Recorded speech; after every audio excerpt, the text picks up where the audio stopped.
El mundo conoce a Richard Clayderman como el hombre detrás de una de las melodías para piano más reconocibles jamás escritas. Ballad pour Adeline ha sonado en bodas, quinceañeras y momentos familiares íntimos a lo largo de generaciones, tan presente que muchas personas ni siquiera saben quién la compuso. Sin embargo, detrás de esa música suave hay una vida marcada por el rechazo, el desamor y la pérdida, de la que pocos hablan. Vendió millones de discos, se convirtió en un fenómeno global, y aún así, nunca fue plenamente aceptado por la crítica musical. Encontró la fama muy joven, amó profundamente, y luego perdió a la persona que más le importaba. Hoy, cerca de los 70 años, Clayderman vive lejos de los reflectores que antes lo seguían a todas partes. Y cuando se comprende lo que tuvo que soportar para crear la música que asociamos con la alegría, el silencio que lo rodea hoy se siente de todo menos tranquilo. Mucho antes de que el nombre Richard Clayderman se volviera sinónimo de Ballad pour Adeline, esa melodía ya había empezado a tener vida propia. Se convirtió en un elemento fijo de bodas y celebraciones de mayoría de edad, tan familiar que el propio Clayderman no podía subir a un escenario sin interpretarla. A lo largo de los años, ha tocado la pieza más de 8,000 veces, una cifra casi inimaginable para cualquier músico, y más aún para una sola canción. Hoy, acercándose a los 70, Clayderman vive en Francia, muy lejos del frenesí de su época de mayor fama. Pocas personas saben que Richard Clayderman es un nombre artístico. Nació como Robert Louis Pagès, en un pequeño y modesto departamento de París, en una época en la que la ciudad estaba superpoblada y atravesaba una profunda reconstrucción.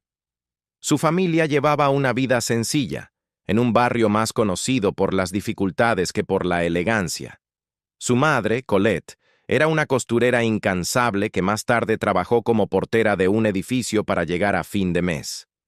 En el mismo bloque de departamentos vivía un profesor de piano con pocos recursos, que daba clases desde su propia sala usando un piano viejo porque no podía pagar un estudio.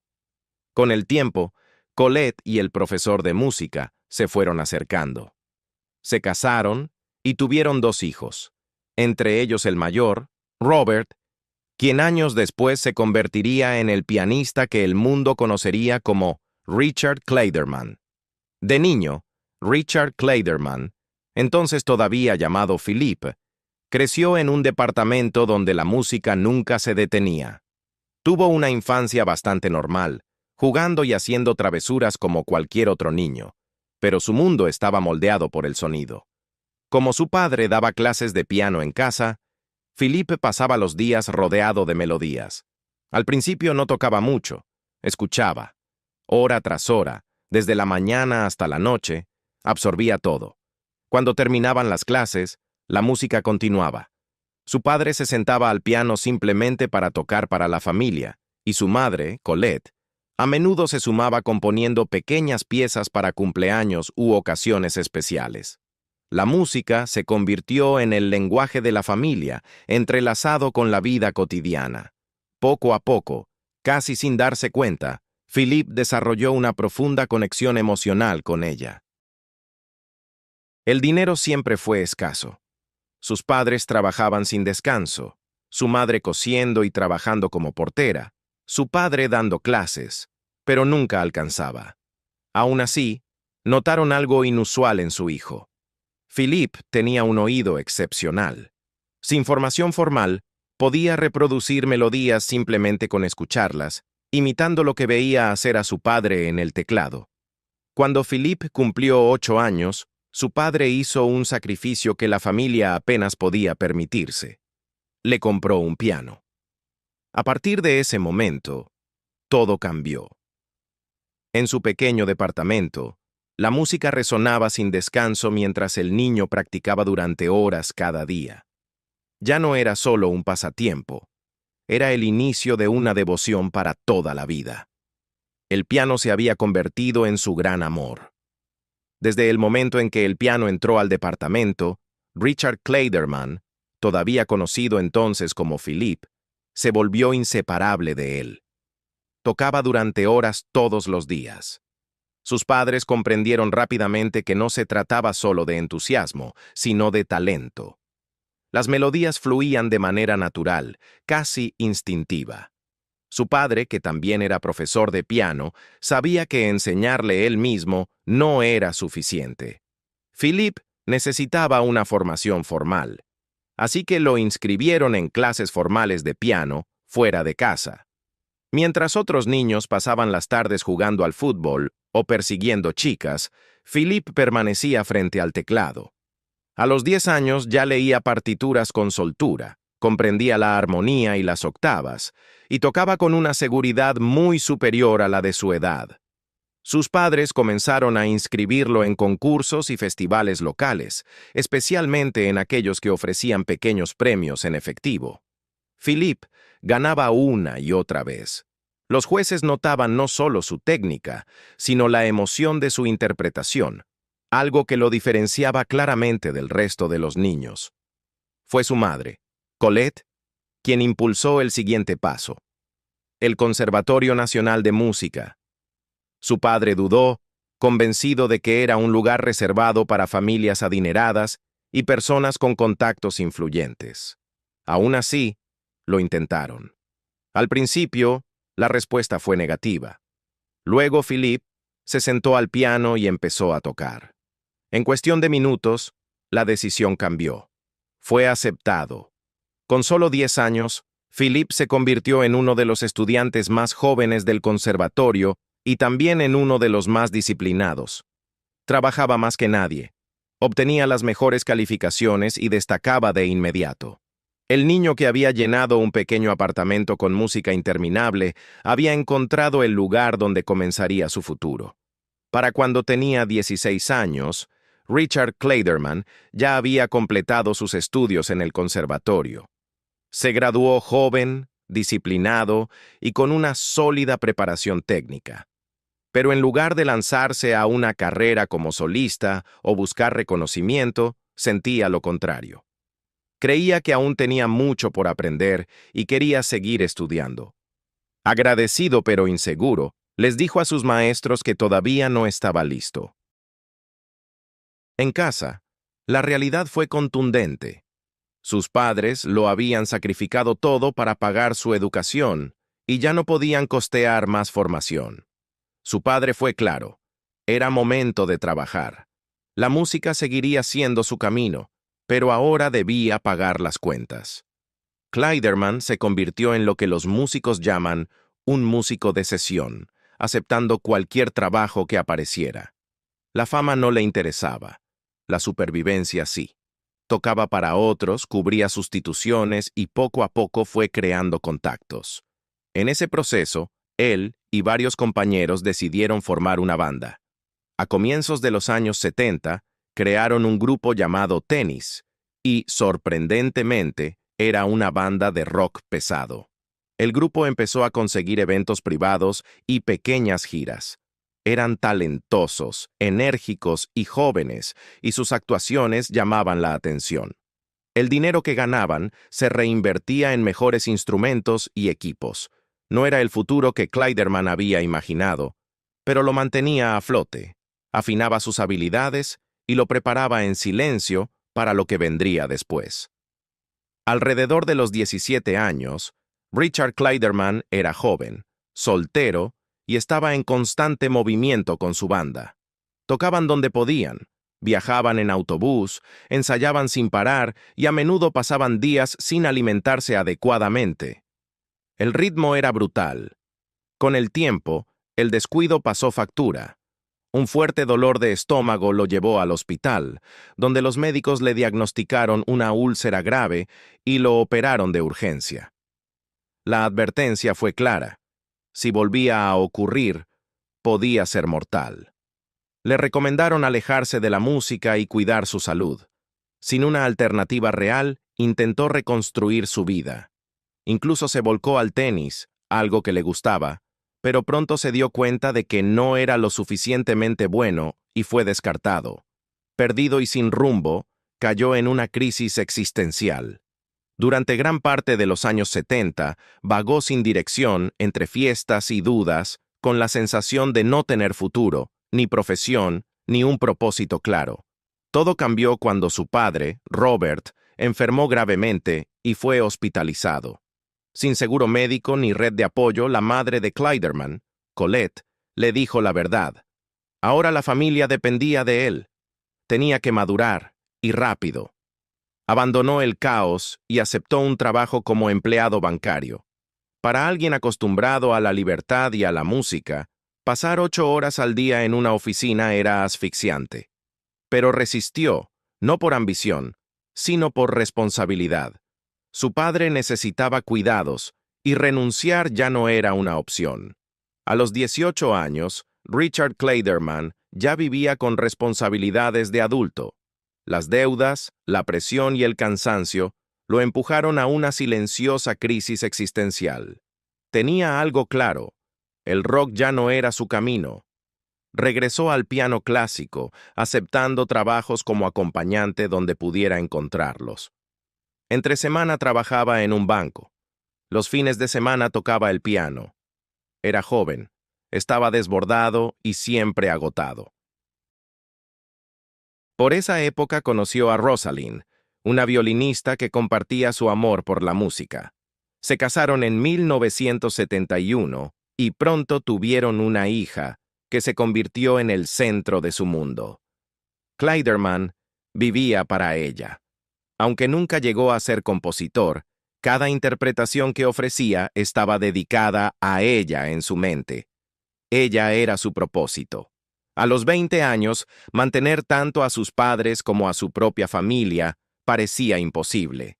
El dinero nunca alcanzaba y la ansiedad era constante. Entonces, casi por casualidad, vio un anuncio de una discográfica que buscaba un pianista. Pensó que se trataba de acompañamiento de estudio, no de una carrera como solista, pero aún así se presentó a la audición. Era el candidato número 20. La sala estaba llena de músicos experimentados.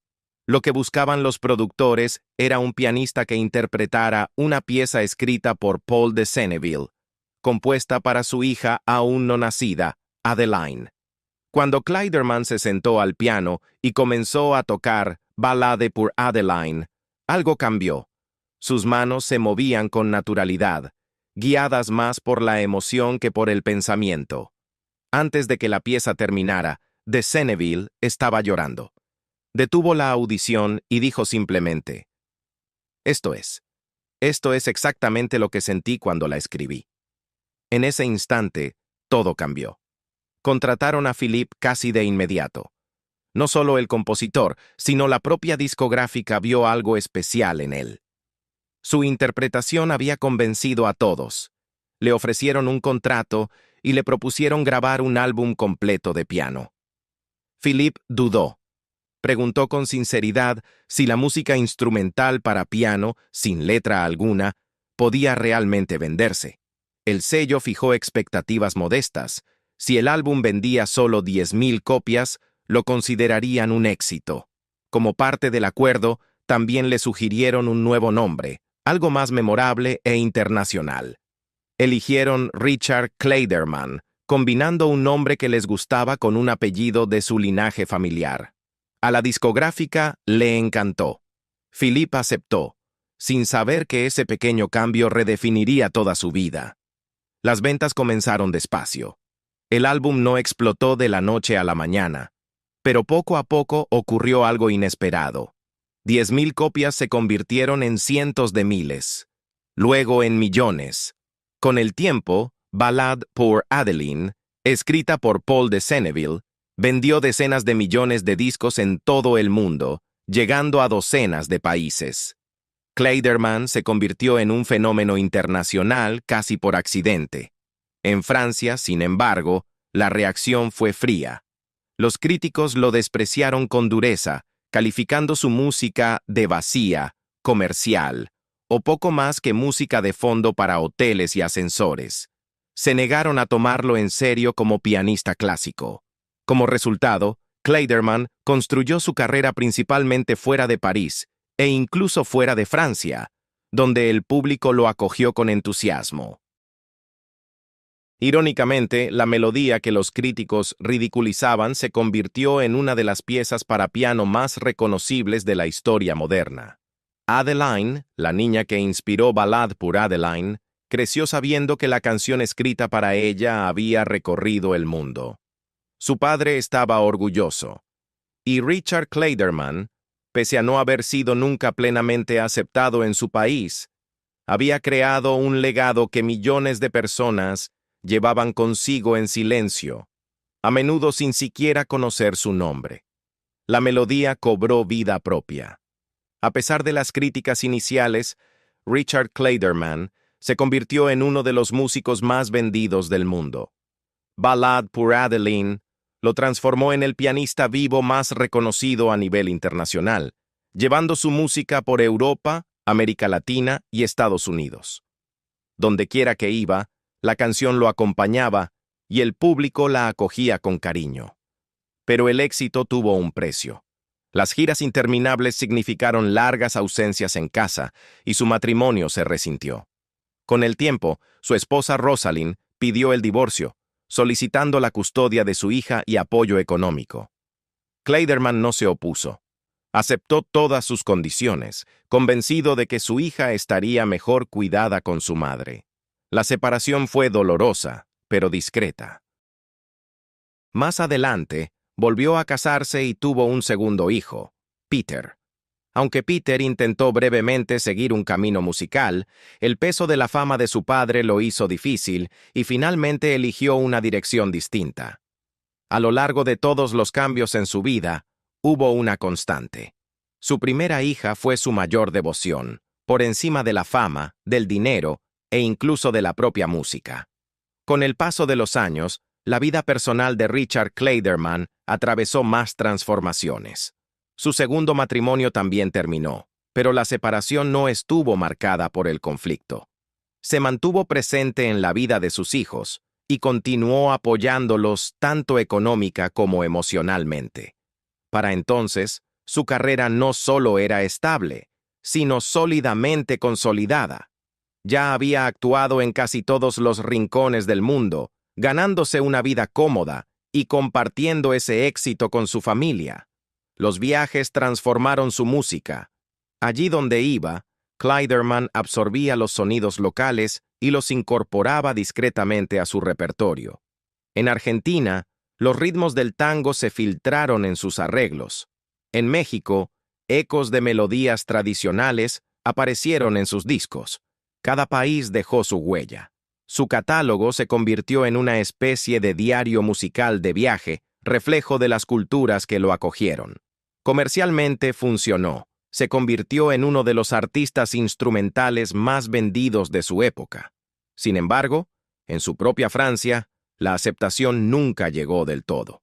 Los críticos parisinos siguieron desestimándolo, calificando su música de simple, comercial o incluso de música para el tercer mundo. Insistían en que los oyentes serios y el público con formación clásica nunca lo tomarían en serio. Clayderman aprendió a convivir con ese juicio.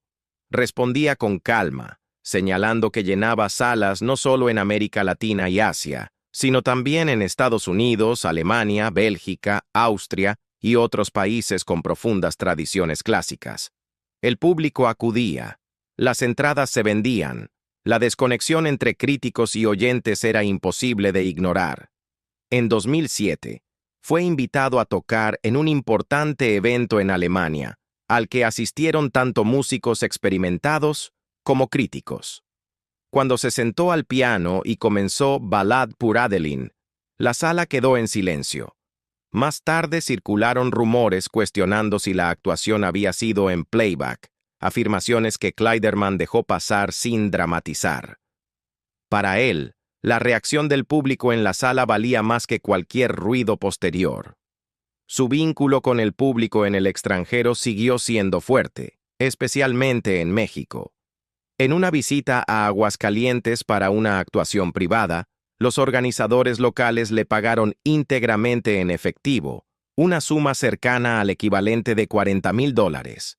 El personal del hotel le ofreció una caja fuerte, pero él la rechazó con una sonrisa, diciendo que se sentía seguro allí y que México siempre lo había tratado como a un miembro de la familia.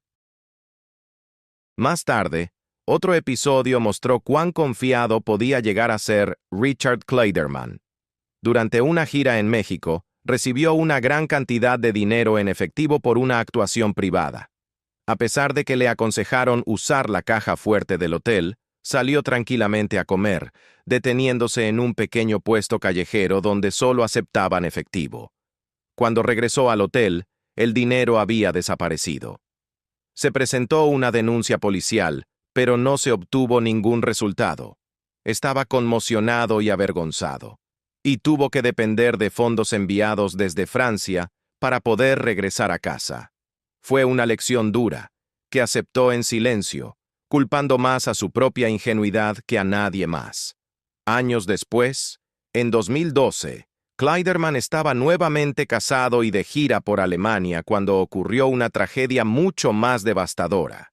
Durante un concierto, sintió que algo no iba bien. Notó las expresiones tensas de su equipo, pero continuó tocando y terminó la actuación sin perder la compostura. Solo al salir del escenario le dijeron la verdad. Su hija Maud había muerto repentinamente en su casa.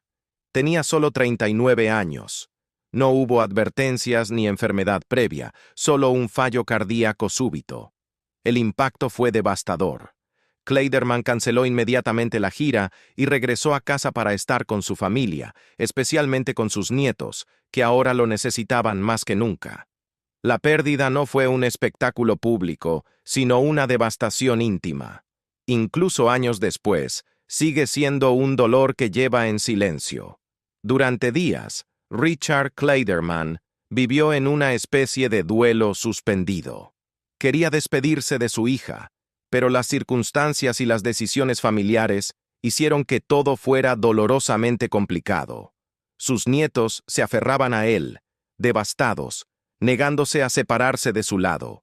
Los trámites burocráticos se alargaban y el peso de todo se volvió insoportable. Abrumado, Clayderman se retiró por completo, no solo de la gira, sino de la música misma. Cerró la puerta al escenario y se hizo una y otra vez la misma pregunta. ¿Cómo podía la vida llevarse a su hija siendo tan joven? Durante mucho tiempo, desapareció en el silencio.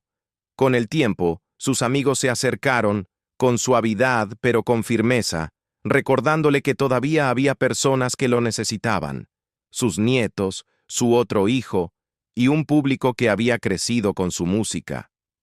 Intentó volver, pero no fue fácil. Las primeras veces que volvió a sentarse al piano, las notas apenas salían. Se derrumbaba en mitad de la interpretación, perseguido por el recuerdo de la noche en que supo de su muerte y por las miradas de su equipo incapaz de decir una palabra. Lo que poco a poco lo hizo regresar fue una invitación inesperada. Asia. Su representante le recordó que en países como China, Japón, Taiwán y Singapur no solo era admirado, sino un verdadero fenómeno. Al principio, Clayderman no lo creía. Luego supo que su música se utilizaba ampliamente en los medios chinos, incluso como música predeterminada en servicios telefónicos. Había escuelas que llevaban su nombre. Generaciones enteras habían crecido escuchando su piano. Esa revelación no borró el dolor, pero le dio un lugar donde depositarlo. Su agente lo animó a seguir tocando, no para los críticos, sino por sentido. Sus melodías habían vivido en películas, programas de televisión y en millones de momentos íntimos. A su hija le encantaba escucharlo tocar. Honrarla significaba continuar. Poco a poco, Clayderman volvió. Casi 50 años después de iniciar su carrera, sus logros son impresionantes. Ha vendido alrededor de 90 millones de discos en todo el mundo, grabado aproximadamente 1.500 piezas para piano, obtenido más de 260 discos de oro y 70 de platino, y publicado cerca de 70 álbumes. Nunca se consideró un compositor, solo un intérprete. pero sus interpretaciones pasaron a formar parte de la memoria colectiva global. Incluso hoy, Richard Clayderman sigue profundamente conectado con su público. Aunque nunca persiguió la cultura juvenil ni las modas, millones de personas lo siguen en redes sociales. Solo en Facebook reúne a más de 2 millones de seguidores. Gente que creció con su música y que vuelve a ella en busca de calma, concentración y consuelo. Tras la muerte de su hija, bajó el ritmo, pero nunca se detuvo del todo. Continuó trabajando de manera constante hasta que la pandemia lo obligó finalmente a descansar después de décadas de giras ininterrumpidas. Ahora, cerca de los 70 años, Clayderman se prepara para un nuevo capítulo. Está por lanzar un nuevo álbum con versiones para piano de canciones de Coldplay, un proyecto ya respaldado por discográficas y que se espera conecte con una nueva generación de oyentes. Refleja el mismo enfoque que siempre ha tenido: interpretar melodías conocidas a través de la emoción y no del espectáculo. Hoy vive tranquilamente en la Riviera Francesa, en la Costa Azul. Los críticos siguen discutiendo sobre su lugar en la jerarquía musical, insistiendo a menudo en que no pertenece al grupo de los grandes clásicos. A Clayderman hace tiempo que dejó de importarle. Ha dicho que no toca para encajar en un género ni para recibir aprobación. Toca porque lo hace feliz. Su vida ha conocido un éxito extraordinario y una pérdida profunda. Pocas experiencias son tan dolorosas como perder a un hijo. Y ese duelo nunca lo ha abandonado del todo. Aún así, continúa tocando con delicadeza y sinceridad, honrando a las personas que amó a través de la música. Casi 50 años después, con alrededor de 90 millones de discos vendidos, decenas de premios de oro y platino y miles de grabaciones, Richard Clayderman sigue siendo exactamente lo que siempre ha sido: un hombre frente a un piano, tocando no por prestigio, sino por sentido.